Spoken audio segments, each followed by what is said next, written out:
How's recital coming together? I need to get it right. A legendary country star, a classical violinist. My daughter Katie said she needed some help with technique. I would actually recommend Vivaldi's Concerto in A minor. This Christmas, You have been holed up out there in that ranch. You don't go anywhere, you don't talk to anybody. they'll discover the rhythm of their hearts. Music is the great connector. Christmas in My Heart. Saturday, December 4th. I only want what's best for him. Two exes He's a young man. He needs independence. must come together to help their son find his way. With his autism, I just don't think he's ready for this change. He's not ready, or you're not ready. Holly Robinson Peete. It's Christmas, Rick. And this could be the best gift we ever give Marcus. Love you to the moon and back. Our Christmas Journey. All new Saturday, December 4th at 10. Part of Miracles of Christmas on Hallmark Movies and Mysteries. I really, really love my family. It's just complicated. Now that you're on the injured reserve list, who's going to take over the jamboree? You two are now co-chairs. Can I help you? What do I do? Is this a date? Do you want it to be? Don't lead him on if you're not planning to stay. He deserves better than that. A Holiday in Harlem on Hallmark. Hi, my name is Gil Robertson, president of the African American Film Critics Association. Today we have a real treat. We have three of our all-time favorite actresses, Sheryl Lee Ralph, Holly Robinson Peete, and Tina Lifford. Also creative Monique Matthews to talk about Hallmark Christmas movies. We're going to kick things off by introducing you to the AAFCA members who are on the call today, beginning with our facilitator, Katia Woods in Philadelphia, Carolyn Hines in Toronto, Ty Cole in New York, Nancy Green in Baltimore, Dana Abercrombie in New York, Reggie Pounder in Chicago, and joining us soon, Rhonda Rasha Penrice in Atlanta. I'm gonna let you guys do what you do so well, and we will see you on the other side. Katia Woods Cup of Soul show. We are entering my favorite time of year. And one thing that these Hallmark movies do is get us in the right mood. But there's also a messaging, right? To refocus on what's important during the holidays, address some of our losses and some of our pain. So talk a little bit about what is it, especially during these very trying times as we're slowly reconnecting with family. What is it that you want these movies to do for the viewers? Ms. Holly, we can start with you. Well, first of all, thank you. I'm so happy to be here among my sisters and all of these great people. I feel very excited to be talking to everyone today. Well, what I've loved about being part of this brand, this TV brand, Hallmark Channel, is that you're going to have a happy ending. You're going to have a positive message. There's going to be an energy, a love, a joy that the content that we're making brings to everyone. And we've talked, I think, last year when it was, when we were all shut in, and it was really awesome to be able to have a movie or two that people could watch and feel some kind of way, especially around Christmas time, right? When they couldn't be with their families and everything was virtual. So I think the positivity, and then now what I'm loving so much is the inclusivity, the diversity, to have these ladies on with me. It's just, there was a time when it was just me, to be honest with you. Like 5-6 years ago, I would see, we wouldn't see a lot of us on this network. And so very excited to have content that is not only positive, but also very diverse. Yes. You, Ms. Sheryl and Ms. Tina, what do you want the audiences to take away from this? Because again, like I said, we need a pick-me-up really bad. I love the fact that what Holly just said. Honest to God, my first film, my first Hallmark was about 5 years ago, and it was Christmas at Holly Lodge and Holly. And that was definitely a moment that opened my eyes to the fact that there was an absolute lack of diversity. And wouldn't it be wonderful that we could get to a moment like this? So when she talks about diversity in those movies, I am so thrilled that it's 2021. AAFCA and Hallmark are teaming up together, and we've got Black female writers, producers, actors talking to you about the joy of the holiday. And for me, being on camera and looking at it through a different lens, I am so happy that they decided to open the doors and include more people, because there's nothing like being seen on the screen. There's nothing like having the holidays come and you have people singing your songs, cooking your menu, and you're there to watch it and love it. It's aspirational TV, it's inspirational TV, and I love the fact that in these very difficult times, we get to have a happy ending, even if it's just imagined. Yeah. Yeah, that's beautifully said by both of my wonderful peers, Holly and Sheryl. And what I think I can add to that is that it's important for us to know, in terms of brain science, that joy, a sense of possibility, the idea of being able to look forward actually helps us sort of recover from trauma. It helps us begin to build a stronger, thriving self. And the more we can allow the energy of thriving, again, hope, optimism, a sense of future thinking about what's possible, it allows our system to really enjoy a level of healing that you can't get to when you're in survival mode. So the Hallmark brand has actually been medicine for a lot of people, but we're only now beginning to understand that that medicine literally has a neurological and scientific component.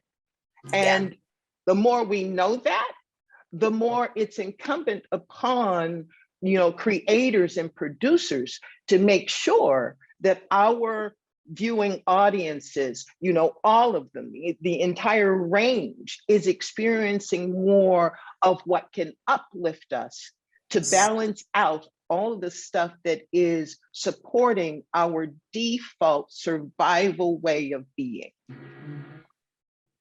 Yeah. And adding on to what Tina said, I'm so grateful that she starred in A Holiday in Harlem, which I wrote. I wrote A Holiday in Harlem in the middle of the pandemic, and quite frankly, it was a bomb. Like, I just knew we needed a way to love and to really understand what love is. And I learned 3 things while writing this Hallmark movie that hopefully audiences take from all Hallmark movies, although they're different. It's 1, have the uncomfortable conversation, because we don't always have that. And as we're coming out and dealing with trauma, it's really important that we have discussions and not just say, oh, I'm just gonna X you off. Some people, yeah, you can X off, but sometimes it's just really good to have the uncomfortable conversation, because we can save a lot instead of just throwing it away. 2, people are not their bad decisions. And 3, to be kind, especially when it's difficult. So I'm really happy that we can be a balm right now and that we can be kind to one another, especially when it's difficult, especially coming out of the pandemic, especially around the holidays when we're first seeing each other for the first time again in a year. It was great to watch Christmas in Harlem and see Tina, and to see the new talent in Olivia Washington. I enjoyed that. I was like, wow, this is good. And what a wonderful time for us to be together intergenerationally in our art. I appreciate that so much. Hi guys, this is Reggie Ponder out of Chicago. And when we talk about you guys talked about this diversity. And I want you to speak to everyone, please, to speak to it just a little bit more. What part of that diversity really resonates with you? Because when I looked at these films and you look at the diversity, you look at body sizes, you look at color, you look at autism. I mean, just all these different things. And I really felt that diversity was pretty wide ranging. And I'd love for you guys to speak to that. Yeah. Well, I would love to just say that having spent 6 seasons on Queen Sugar as a matriarch who has a full life, a 360-degree life, coming into Holiday in Harlem, it is so important that that diversity absolutely include the intergenerational component, because every single generation has a role to play. And we can't function at our best. You know, we can't be our best version of humanity or our best version of a country or even a community if we are not using and gaining from the value of each generation. And so I love that women over 50, women over 60, women over 70, and men as well are being folded into the storytelling, because that's the life I grew up in. And it's helped to make me balanced and secure. And I think that our society is in such a place of uncertainty and insecurity that the older generations can be very supportive in sort of anchoring and being the both the witness and the testament that this too will change. And there are principles that we need to double down on and embrace and share with one another. Oh, absolutely. You know, for me, it's so interesting because, like I said, 5, 6 years ago, when I did my first Hallmark Christmas movie, I was the only one.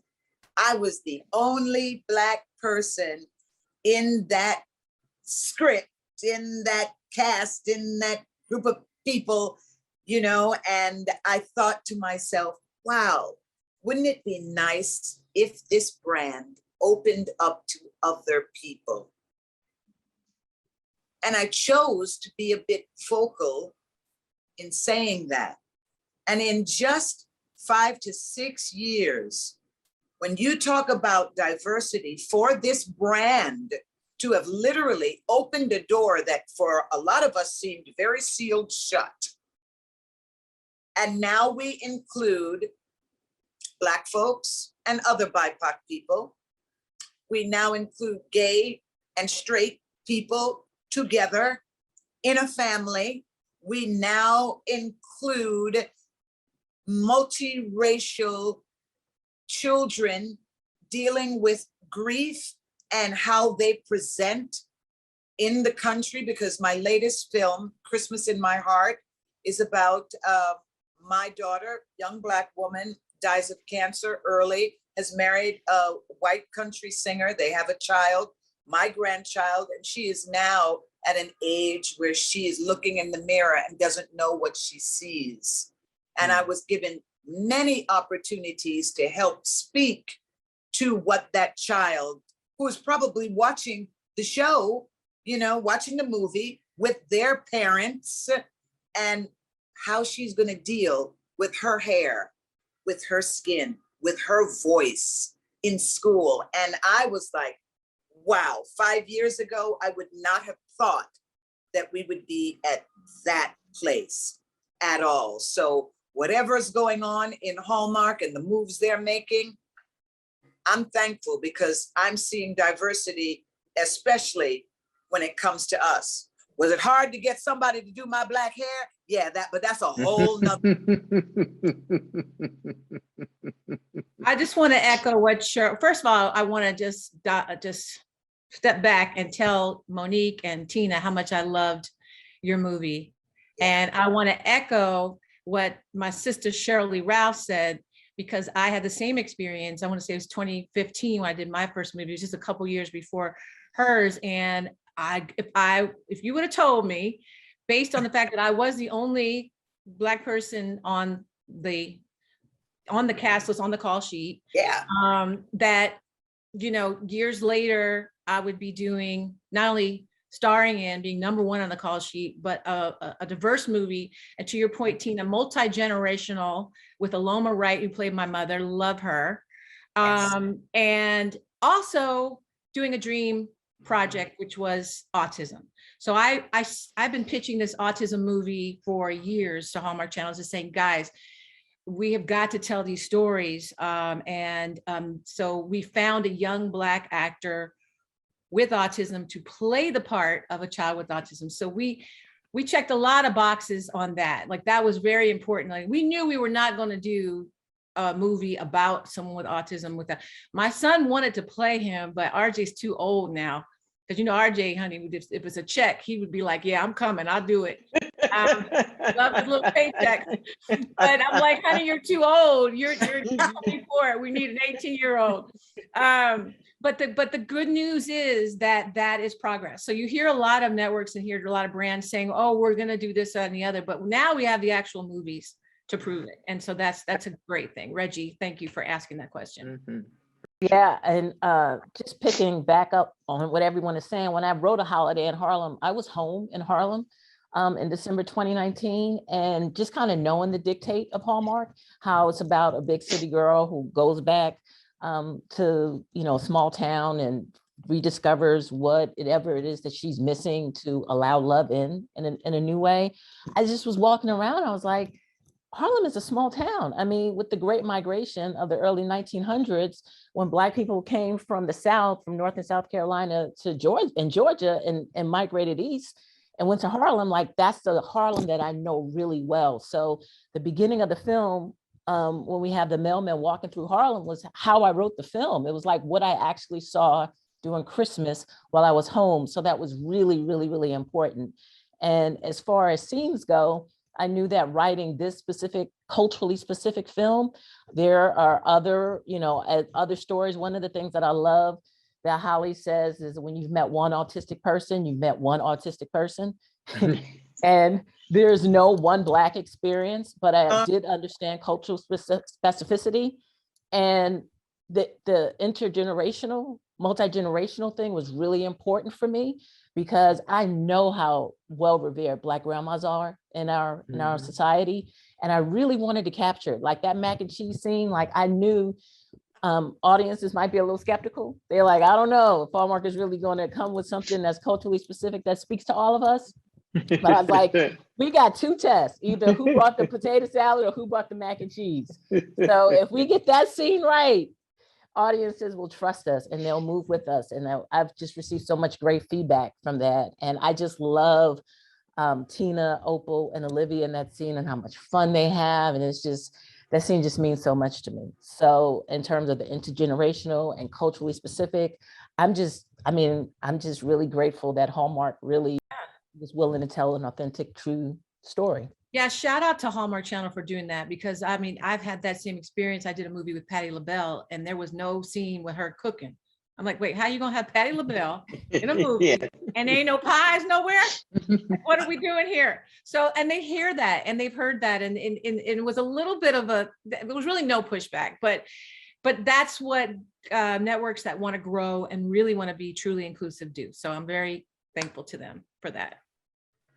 Thank you so much for that, guys. Those thoughtful answers, and you guys just did a great job with your projects. Thank you so much. Thank you. Thank you. Hi, Nancy Green here with Film Critique. And my question, well, I have kind of a three-part question. One of the things that I liked about the movie Christmas in My Heart was when Sheryl is with the little girl and they talk about doing her hair.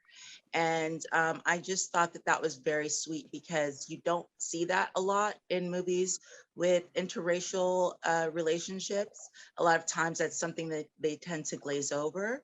And so I wanted to know about what was it like doing that, and what you hope that will accomplish. And also for all of you working with Hallmark, if you can go a bit more into that and what that was like, and what has been the reception of a lot of these holiday movies and family movies in the Black community.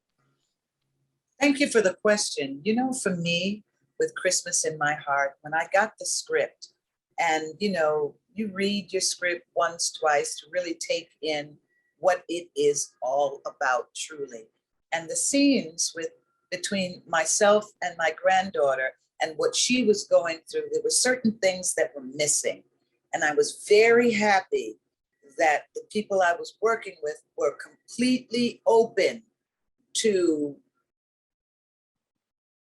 tweaking, changing, rewriting scenes so that I could say what I felt was important, you know? And when I got to look at my grandchild in that beautiful mass of hair on her head, to let her know, no matter how you wear your hair, you are beautiful. You are beautiful. Know it, own it, and walk in the world in your beauty. You know, those were not the exact words, but the intent was there to let her know you're not professional just because you have straight hair. You could be professional with your natural hair, and you are the generation that will make that change for yourself. And that was important for me to let little young girls know your hair is fabulous.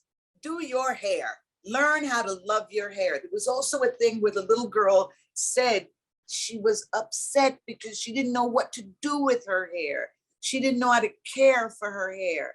And I thought, my God, what that must be like. And we have to help her, help that little girl, and help other little girls just like her to own her hair and not to feel like you have to chop it off, you know, and have that little tiny afro that very often happens to mixed race little girls. So that was very important to me. And I was very happy that they were open to it and talking about, girl, you got box braids, you got cornrows, you got this, you got that, you got little ninja knots, you've got choices. And I was just thrilled that Hallmark was open to all of that. And it spoke volumes to other people because I could see it in the responses on Twitter, the responses on Instagram, and it reached exactly who it needed to reach. And they were also shocked to see this film because they didn't think they'd ever see themselves like that. And I was like, yes, thank you, Hallmark. So you asked me about working with Hallmark. That experience that I had spoke volumes for me when it comes to working with them. Thank you. Thank you. And Holly? Yes. Yes, if you can go a little bit more into working with Hallmark and also the reception that you found that people have in response, since you've also been working with Hallmark for a while. Yeah, it's been fluid. It's been very fluid and it's been a work in progress, but everything they said they wanted to do, because there was a lot of talk about how they wanted to diversify, how they wanted to be more inclusive. There were baby steps early on, and a little thing here, a little thing there, but there was not quite this commitment. But now what we're seeing is actually, I mean, these three movies that we're representing on here are just awesome films that show us in all kinds of different lights, multi-generational, special needs, you know, I mean, all kinds of things. So I'm seeing the fruits of what they said they wanted to grow. That's and right. So that is a great thing. I mean, you know, we've all been in this business a long time. The three of us actresses, us Blacktresses, as I like to call it. And we've seen all kinds of scenarios. I mean, Tina, you're coming from one of my favorite shows that, you know, it's just so deliciously Black and so amazingly fun to watch. And then, you know, my girl, Sheryl Ralph is a pioneer, and we've seen some stuff, right? We've seen how people have said they were going to step it up and didn't actually do that. So I've got to give them props. I mean, listen, there's a lot of the platinum standard of Christmas movies, and you see all the competition out there. You see people trying to, and I think the good news is that some of these other networks did step up their diversity. And I think Hallmark Channel looked and was like, okay, you know, we've stepped up to the plate as well. So Being an executive producer of the movies that I've been on has also been very helpful, because I'm not just a hired hand to show up, but I go on the scouts and the location scouts with them. I go, I'm involved with the script from concept to final script. And so I feel like I have more to say than just the lines on the page. Yes. That's been very helpful as well. Yeah.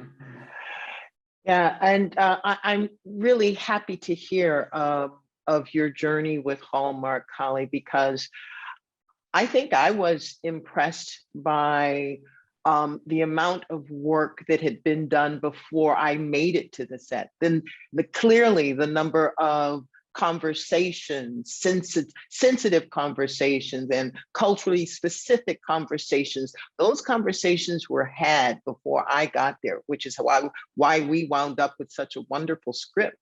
But I stepped into a 15-day experience that not only had a beautiful script that was culturally specific and resonating, I stepped onto a set that was not just all Black actors, but it had a lovely sprinkling of diversity. And I stepped into a very specific relationship with my actor colleagues and peers, where we were there and without the burden of being the only one, without the burden of having to have some sort of, leftover plantational experience of needing to protect your space. And that kind of freedom, that kind of permission just left us actors in the space of play. We got to come in, show up in our hearts, which is what Hallmark is all about, and deliver a truly warm experience from the day go, from the get-go, that helps to absolutely underscore the incredible work that Hallmark has been doing as a brand, and the way in which that is now spreading into and touching lives in every single community. And there's just nothing but good to be said about that. Yeah. Yes.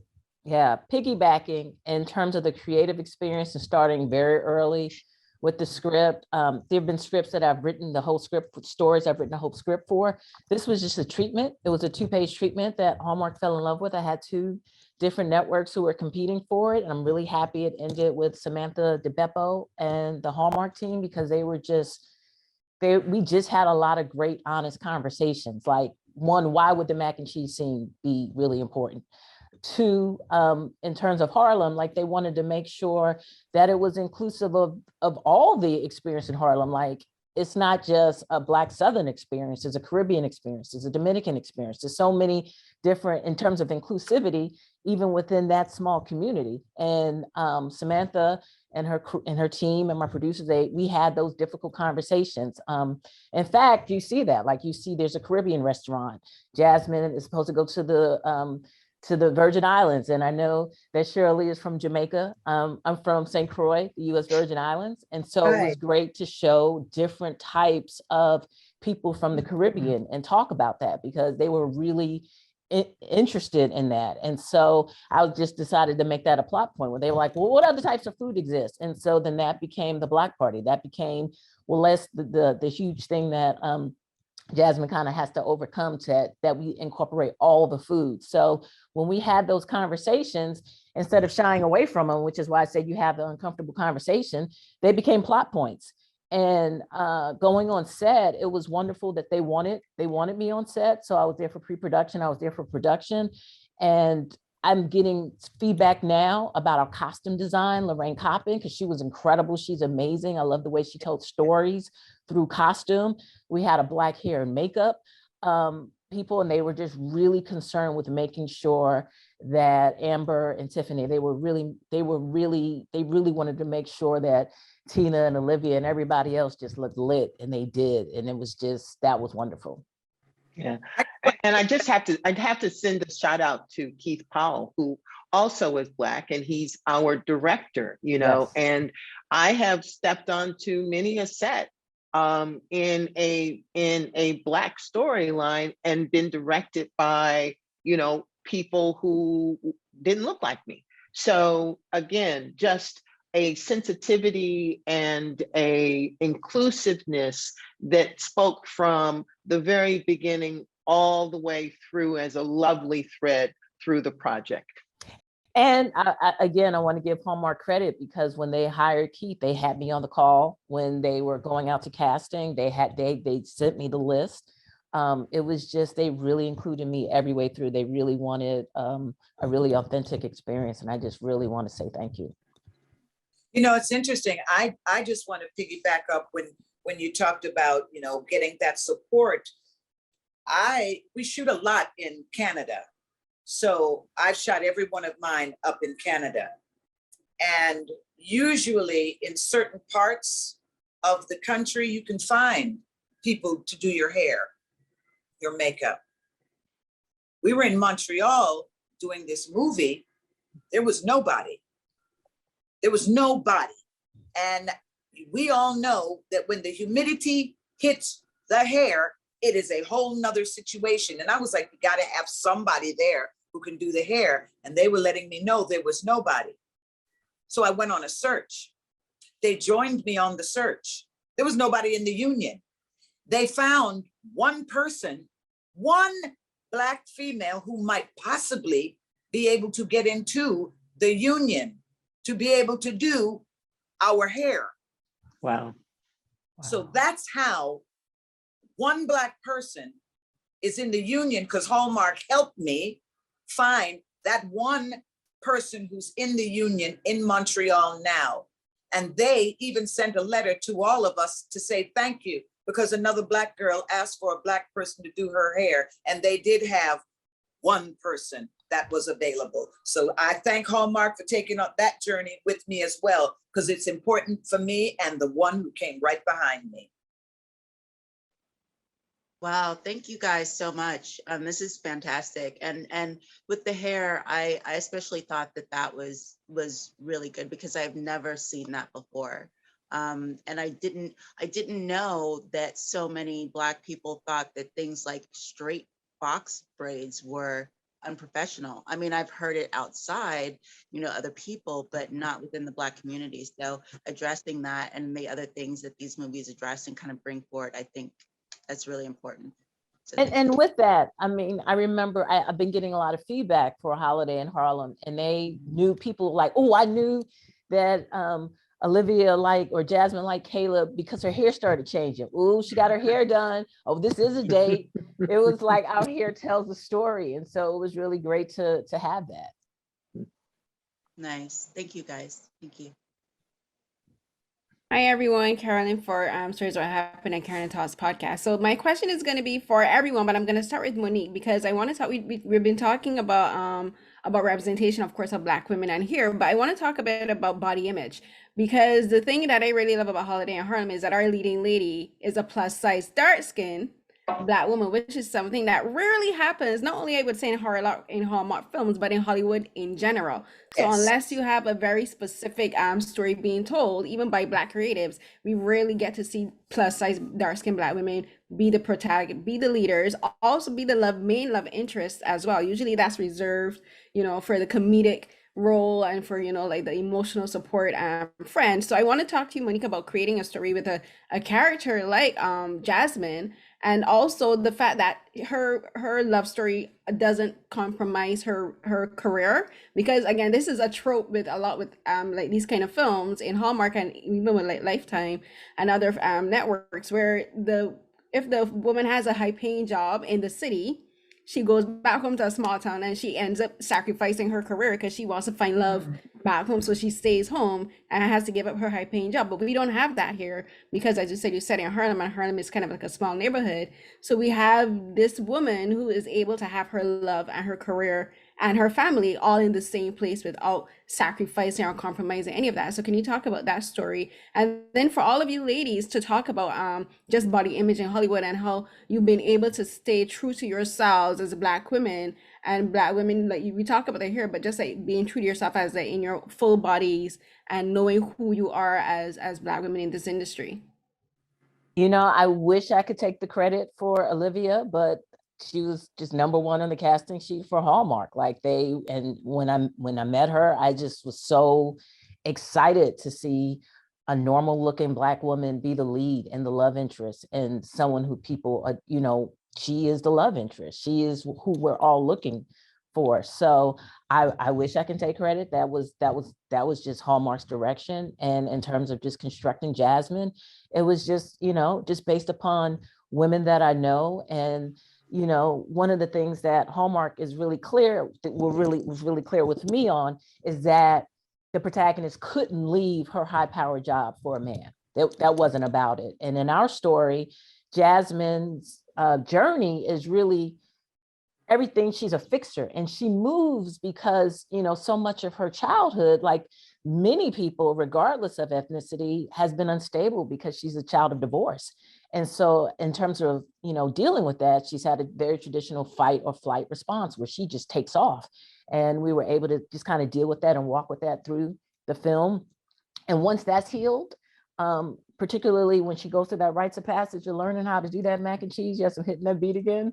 When that's healed, then she is open to love. She can see what she has blocked herself from seeing, because the concept of love has been kind of hurtful to her by seeing what her parents go through.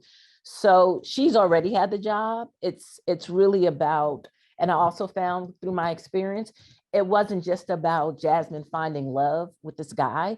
It was, how does this exchange? Because the exchange is really important, from what my executives explained to me at Hallmark, between the two love interests. It's not just that they're cute. It's not just that they get along, but what can they teach one another that enhances not just them personally or as a couple, but also as a community. And when we see Jasmine and Caleb unite, it's the whole community is benefiting from that.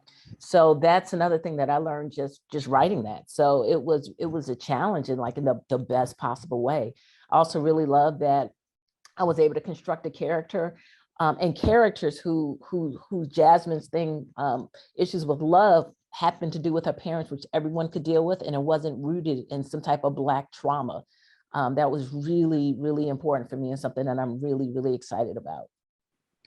And for the rest of you ladies, I'm just dealing with how you are able to like hold on to yourselves as Black women in this industry, because Hollywood is not easy and to deal with. And so just can talk a bit about, excuse me, sorry for that, about just remaining true to yourselves in the industry. Well, I'll start. I want to go back to the hair situation that Sheryl was talking about. I started in Vancouver. I still cannot believe that we have this issue still in Canada.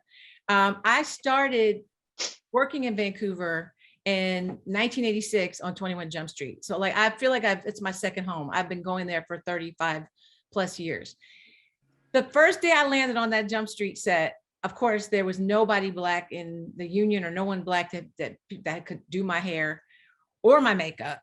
So I had, you know, like I had the craziest makeup and I was only 22. So I really didn't have a voice to fuss at anybody about it, but it's crazy to me. And I'm always saying this on my movies to the hair and makeup people, some of them who I have groomed to know my colors, to know so I still think in this day and age, especially because there's so much content. When I was up there on Jump Street, there were maybe a few $1 million worth of productions up there. It's $3 billion worth of productions up there. Not just us, there's Netflix, there's Nickelodeon. So come on now. Like, it's time for us to get some people up there. And I told a couple, because there have been a lot of really great Black artists, hair and makeup artists that have come up for star requests. Like Kelly Rowland brought someone up, and this one brought someone up, Toni Braxton. So what would happen is a lot of them ended up staying there because there was so much work, because there were so many of us going up. So I just want to throw that in, that it's still baffling to me that in this day and age that we still have to deal with that. And that is still an issue. And quite honestly, not as much down here in LA. I had a similar situation where there's still a little bit of that going on when I recently did an ABC show where there was nobody of color in the hair and makeup room. And so we still have a little bit of that going on. But now we're also armed with our own products and our own knowledge. And we know people that we can bring on. If you're telling me you don't know anybody, we have options. So just wanted to throw that in there, but that is still a little bit of a hill to climb. A real hill to climb, because, you know, I was working and a young actress came up to me and she said, "Miss Ralph, I'm trying to get my hair done." And when she told me what the hair person said to her, I was appalled. He looked at her and said, "I can't do Marge Simpson's hair."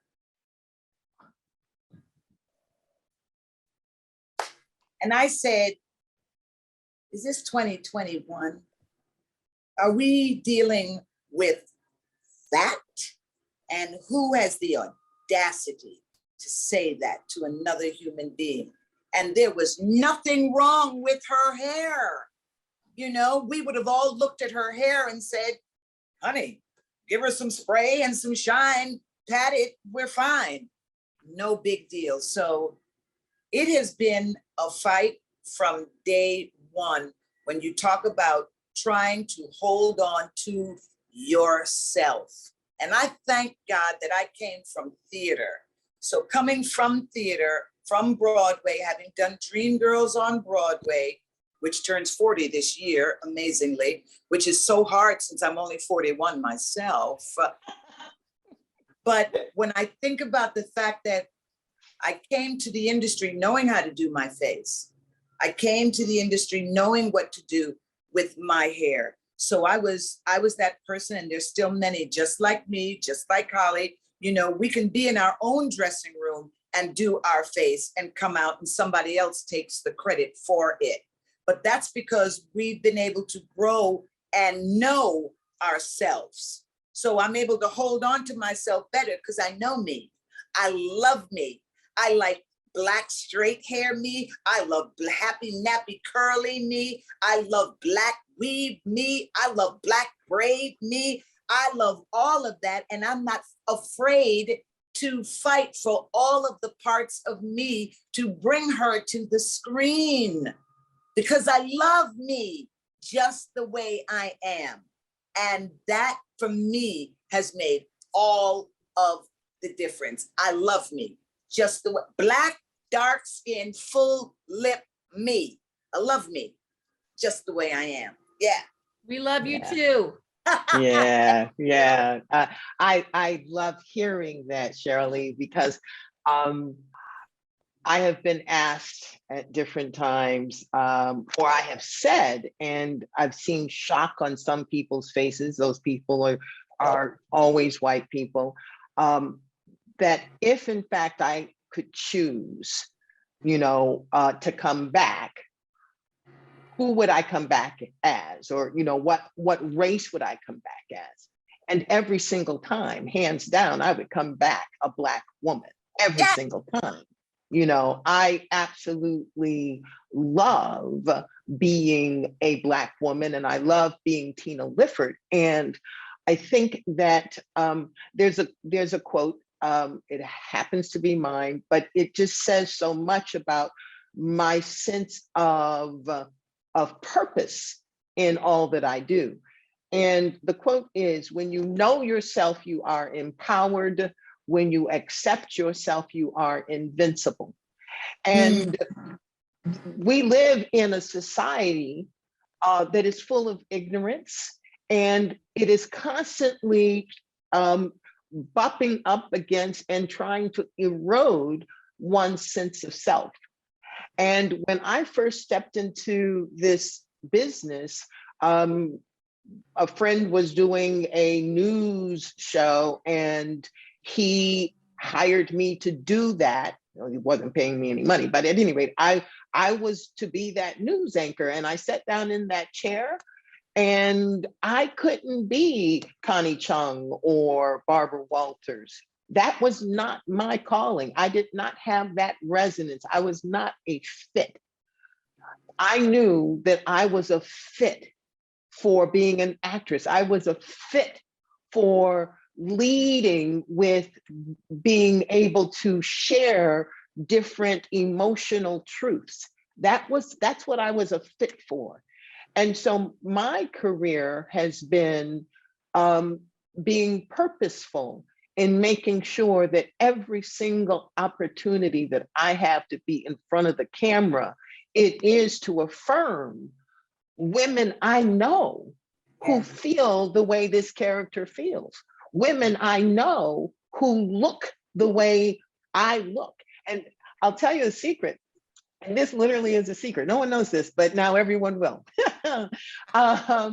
So when I went and auditioned for Aunt Vi, just reading the sides that they gave me and understanding who she was, I knew that this woman would be best communicated as a buxom woman, you know. It wasn't about her breasts for, you know, the sake of breasts, but our community is full of buxom women. And a hug from those women feels so good. And I am not buxom, not in the least, but I knew Aunt Vi was. And so that's where I started. So when you ask the question of how do you hold on to yourself, for me, the answer is I didn't come here to fit into Hollywood. I came here to fulfill what was calling me. And the only way I could do that is to honor me and let all the women whose voices will only be heard through my lips actually have their freedom and full sway through me. Great, thank you so much. Powerful, I just love this powerful. conversation. Before I clock out, Monique, that line about the macaroni pie, I'm from Barbados, and that's something we say. We say you don't eat from everybody, you gotta taste the person hand. So like when I heard that line, it was like, yes. I'm like, yes, that's a West Indian, that's a West Indian thing right there.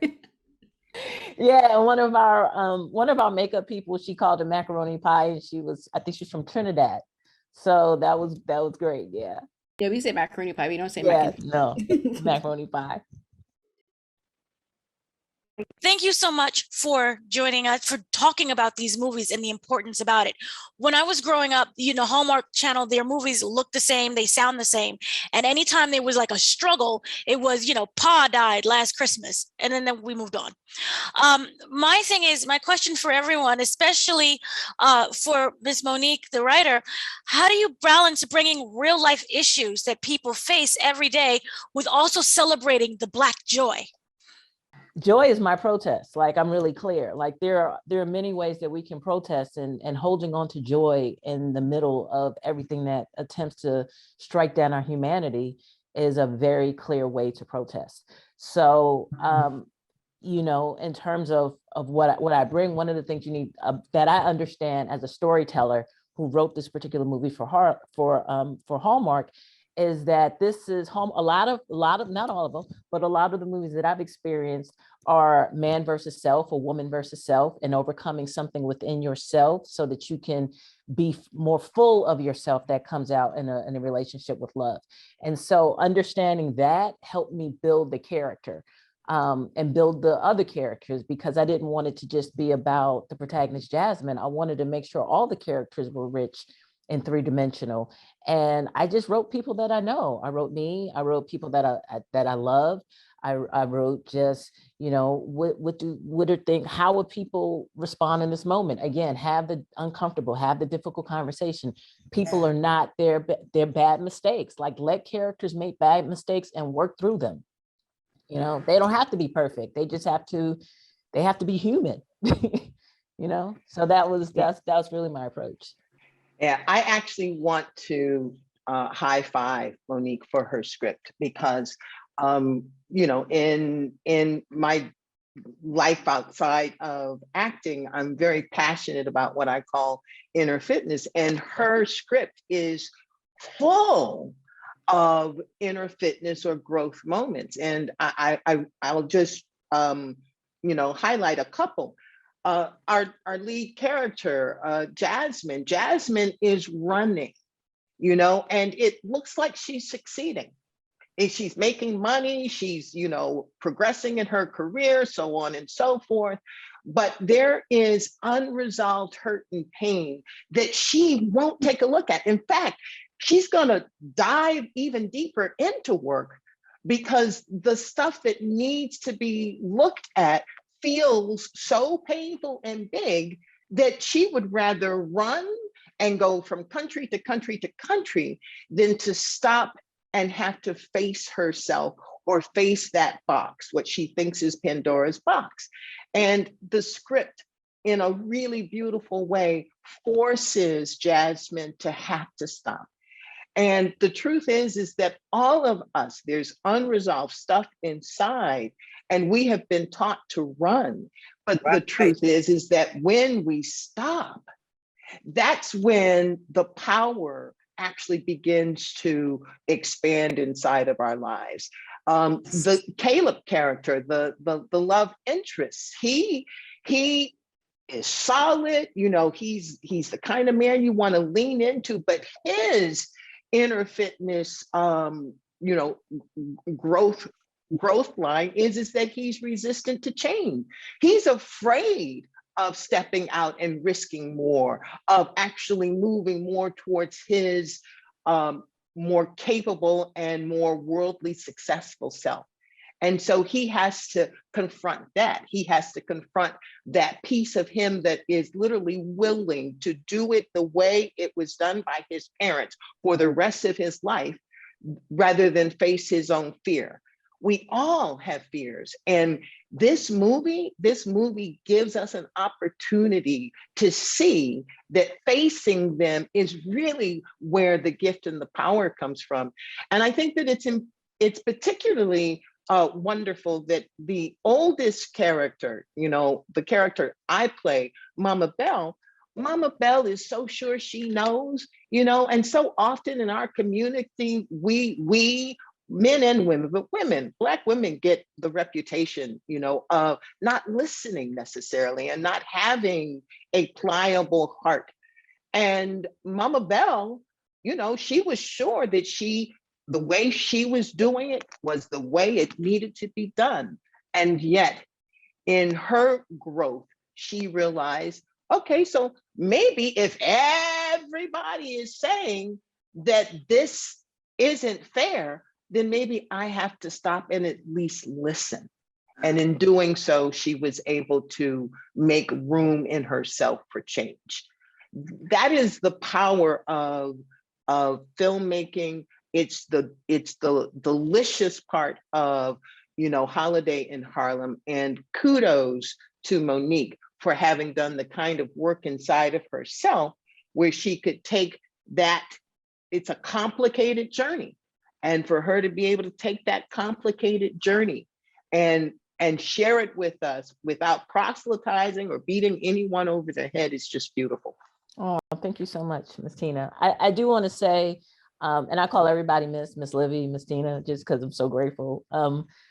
I do want to say Mama Bell also, when there's a scene in the movie where she directly confronts Jasmine about something, and she does it because she has done her own inner fitness and done the work to say, if I had looked at this situation in the past different, if I had said something your life, Jasmine, would have been different. And I thought that for me, I love that scene, because I think that if there's more in our community, when we see people who we love and stop it there and just have that conversation, there's so much healing, there's so much love, there's so much more of a construction of the Black family in a successful way that can come if we just open our mouths and say, this is what love looks like in this moment. And I'm gonna open myself up to do that. So I do wanna say, in terms of Mama Bell, I love that scene of her own inner fitness, her own journey. And in the middle of such a fun scene, she takes that time to be introspective and to say, hey, I'm gonna tell you the truth. There's some things I could have done differently too.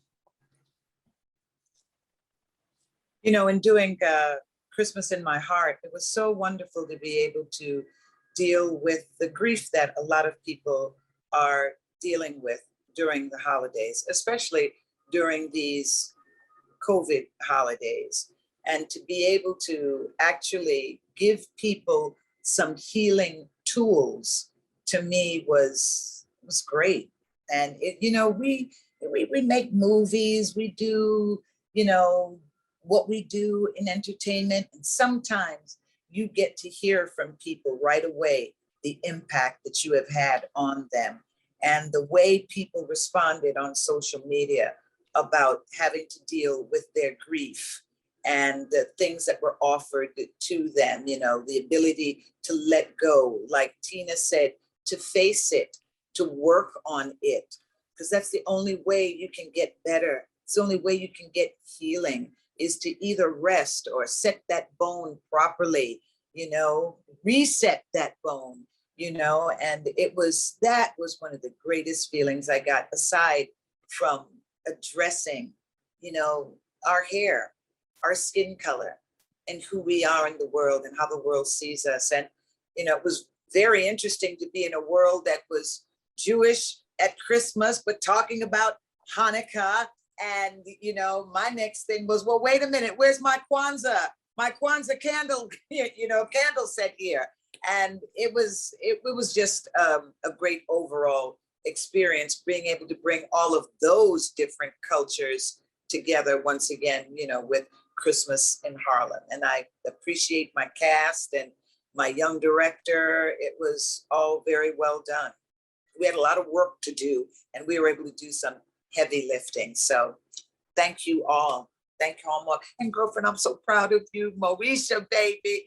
Moesha, back in the day, little PA. Yes, honey. But you were sure about yourself. You knew you were here to do something, baby. I don't know if anybody else saw it, but I sure did see it. So it is no surprise I am sitting here with you today. I tell everybody, be good to the person who brings you coffee and says, how may I help you? Because you never know when they turn out to be the one who writes the script, produces the script, is the company itself. So to my young sister there, yes, baby, yes. You know, everyone, this conversation could certainly go on and on and on. We would love nothing more than to spend the rest of the afternoon with the four of you. However, AAFCA Members Talent has to wrap things up. They have other interviews to do and other responsibilities. So we're going to end things now. So Ty, unfortunately, if you have a question, if you could maybe email it to me, and I could certainly share it with the Hallmark team to make sure that you get an answer. Yeah. On behalf of sorry, Kylan. It's okay, my love. That was great conversation. So I was here just listening to y'all and y'all greatness. Thank you. Thank you. Hey, Gil, can I say one thing real quick? Absolutely. I want to just shout out, we were talking about Hallmark Channel and the brand and how they're being so inclusive. So later on today, the Hallmark Mahogany is sponsoring Verses tonight with Stephanie Mills and Shaka Khan. Yes. And I think that's such a good look. This is an area that they need to get into, and this is jumping all the way in. I was shocked when I heard that. I'm going today. I'm so excited. I'm going to be a total groupie because they're both my friends. But I wanted to shout out that Hallmark Mahogany branding that they're expanding right now, which I think is really cool. Now that is going to be everything. Yes, it is. Shaka Khan. Definitely. Yes. Anyway, on behalf of the world's largest group of Black film critics, we thank you for your time today. Monique, Sheryl, Holly, and Tina, we love you. Hallmark Christmas movies are airing throughout the holiday season. So everyone have a wonderful holiday, and we'll talk to you and see you soon. Have a great day.